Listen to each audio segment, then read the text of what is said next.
On va à présent parler des conséquences économiques de ce reconfinement avec en plateau Fabrice Le Sachet. Vous êtes vice-président du MEDEF. Merci d'être avec nous. Bonsoir. Ce nouveau confinement, c'est sans doute une bonne solution du point de vue sanitaire, au point de vue économique. Vous tirez la sonnette d'alarme aujourd'hui, vous dites c'est bien. Vous savez, depuis le début de cette crise, le MEDEF et les entreprises ont une seule ligne de conduite. Nous ne sommes pas des médecins, il y a des autorités sanitaires, c'est elles qui décident des mesures qui leur semblent appropriées. Elles ont décidé, semble-t-il, qu'il fallait avoir une forme de confinement, dont acte. Nous, on aurait souhaité maintenir notamment les commerces, tous les commerces, même ceux considérés comme, entre guillemets, non essentiels, ouverts. Pourquoi ? Parce que l'impact de ce confinement, c'est entre 50 et 75 milliards d'euros, c'est pas une paille. Et derrière les chiffres, il y a des commerçants qui vont tirer leur rideau. Il y a des conséquences sociales énormes. Et donc, on aurait pu, puisque c'est ce qui a été dit par l'infectiologue, on sait que c'est pour une longue durée. Il faut vivre avec ce virus. Et donc, il faut trouver des solutions, il faut être suffisamment créatif pour garantir un niveau de sécurité et en même temps permettre que ces commerces, prendre des rendez-vous à distance, etc., puissent continuer leur activité. Et bien justement, Fabrice Le Sachet, les commerces en difficulté, on va le voir tout de suite dans ce sujet, ce reportage d'Odile Longueval, et on en parle juste après. Cette scène, ce restaurateur l'a déjà vécu en mars dernier. Il installe sa terrasse pour la dernière fois avant plusieurs semaines. Il a déjà perdu un quart de son chiffre d'affaires cette année. Si on passe à côté des gros week-ends à l'approche des fêtes de Noël, le mois de décembre, c'est un très gros mois. Si on passe à côté, je veux dire, là, ce sera la fin. Aujourd'hui, il doit s'organiser en un temps record pour écouler ses stocks. C'est le cas aussi de ce fleuriste. Il pourra exceptionnellement rester ouvert jusqu'à la Toussaint grâce à une dérogation nationale. C'est important, voilà, ne serait-ce que pour écouler nos stocks. C'est voilà, le 1er novembre, les fleuristes, c'est une journée où on travaille. Si on nous l'enlève et qu'on a prévu du stock, ça va être compliqué. Dans sa boutique, il a mis en place un système pour anticiper le confinement. Une caméra lui permet de vendre ses bouquets à distance. Ça vous convient ? Comment faire rentrer un client sans qu'il soit présent ? Et c'était notre grand défi. Et donc on a trouvé ce moyen pour pouvoir essayer de continuer à travailler au mieux. Plus difficile à mettre en place pour cette coiffeuse. Dans son salon, les rendez-vous s'enchaînent avant la fermeture. Elle compte beaucoup sur les aides de l'État. On espère que tout sera mis en œuvre pour nous aider. Les allègements de charges, les loyers surtout, parce que les propriétaires ne sont pas toujours très compréhensifs.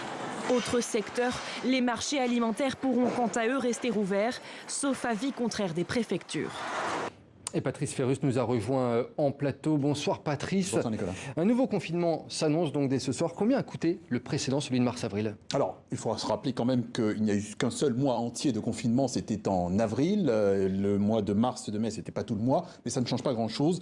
En PIB, le confinement a coûté environ 60 milliards d'euros à la France, donc pour chaque mois. Et plus globalement, pendant et après le premier confinement, l'État avance qu'il a mobilisé près de 470 milliards d'euros pour soutenir l'économie. Et ça a vraiment permis de soutenir l'économie, Patrice, ou pas ? Alors, globalement, le PIB français a bondi de 16% en fait au troisième trimestre. Après, effectivement, le confinement, ça va mieux dans le secteur, certains secteurs, le développement informatique, l'aide à domicile, la comptabilité, mais ça ne marche pas beaucoup concernant le domaine des arts, l'hébergement, la restauration et le transport des personnes. Je vous vois dire oui de la tête, Fabrice Le Sachet. Ce sont ces secteurs-là qu'il faut aider en priorité ? Bien sûr, l'événementiel, le tourisme, l'hôtellerie, la restauration, on le comprend bien. Il y a une circulation des personnes qui est entravée, tout le monde le constate. C'est difficile de prendre un avion, c'est difficile de traverser des frontières. Donc c'est des secteurs qui souffrent. La France est un pays très touristique.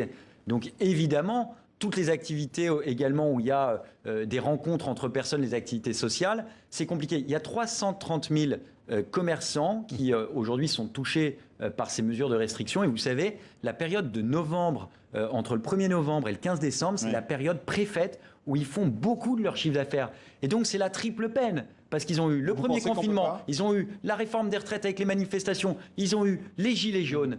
Et donc ils arrivent tellement fragilisés que ça va être très compliqué. Et dernier point, plus global, parce que là on est dans le micro, mais globalement, l'Europe, la France risquent de s'affaiblir très structurellement quand vous voyez l'Asie.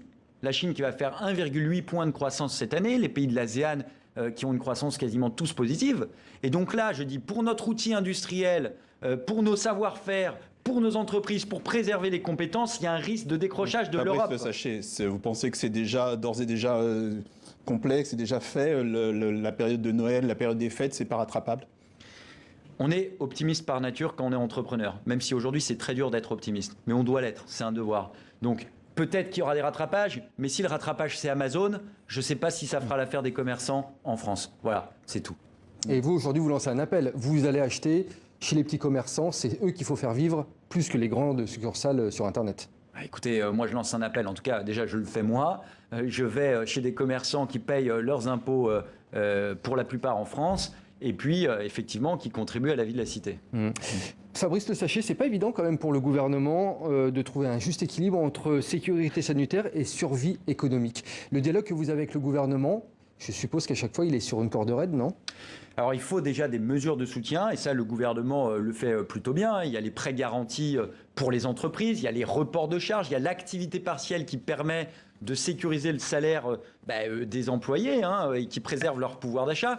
Donc ça, c'est pas mal. Il y a des efforts à faire sur les loyers. On en a parlé dans votre reportage, peut-être avec des crédits d'impôt pour les bailleurs, afin qu'ils puissent faire des gestes pour les commerçants.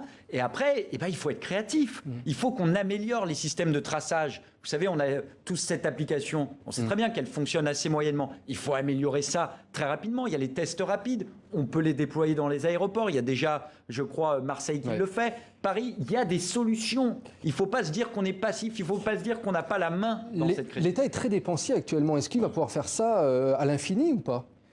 Écoutez, il y a beaucoup d'aides. C'est pas quand la maison brûle qu'on commence à réfléchir aux fondations. Pour le moment, on a besoin de mettre des heures d'eau. Non, là, la maison, elle brûle. Donc, pour le moment, on éteint l'incendie. Donc, on met de l'eau. On verra après comment on fait pour les fondations. Concrètement, combien d'entreprises vont mettre la clé sous la porte ? Il n'y a pas de chiffre. Vous savez, on avait dit qu'il y aurait 1 million de chômeurs. Il y a des estimations. Non, parce qu'aujourd'hui, les taux de défaillance sont au même niveau que l'année dernière, voire plus faibles. Pourquoi ? Parce qu'on a eu tous ces anesthésiants qui sont ces mesures de soutien, comme les prêts garantis. Donc finalement, artificiellement, les entreprises sont maintenues en survie. Mais une entreprise, un chef d'entreprise, il ne crée pas une boîte pour vivre des aides. Ce n'est pas un système qui est pérenne. Et donc lui, il peut vivre que s'il développe son activité, que s'il a des clients, que s'il est ouvert. Et comment on arrive à se réveiller justement alors ? À se réveiller, vous voulez dire à ouvrir ? Bah oui. Eh ben, c'est ça, c'est en prenant des initiatives très concrètes, par exemple, en autorisant les magasins à avoir des clients sur rendez-vous, en faisant en sorte peut-être d'avoir plus de distance dans les magasins. Il faut regarder si les modèles économiques fonctionnent, mais ça, c'est un dialogue qu'on doit avoir avec l'État, parce que si on se dit que c'est pour longtemps, on ne va pas pouvoir, s'il y a une 3e vague, une 4e vague, refaire des confinements et du stop and go à chaque fois.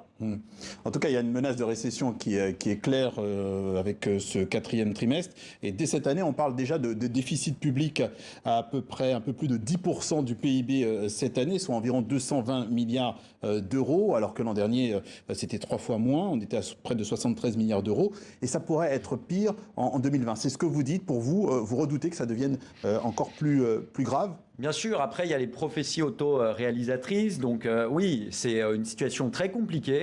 Mais encore une fois, la façon qu'on a de traiter les problèmes peut avoir un impact. Et donc, on n'est pas là en train de subir que des événements et on serait dans un monde où on ne peut rien faire. Il y a des choses qu'on peut mettre en place pour avoir des airbags et pour pas que le crash, c'est toutes les mesures de soutien, c'est de trouver des solutions pour que les commerces réouvrent dans 15 jours, puisque le président de la République a évoqué une réévaluation de la situation dans 15 jours. Et donc c'est à nous aussi de faire des propositions et de convaincre que c'est possible de garantir un niveau de sécurité et l'activité.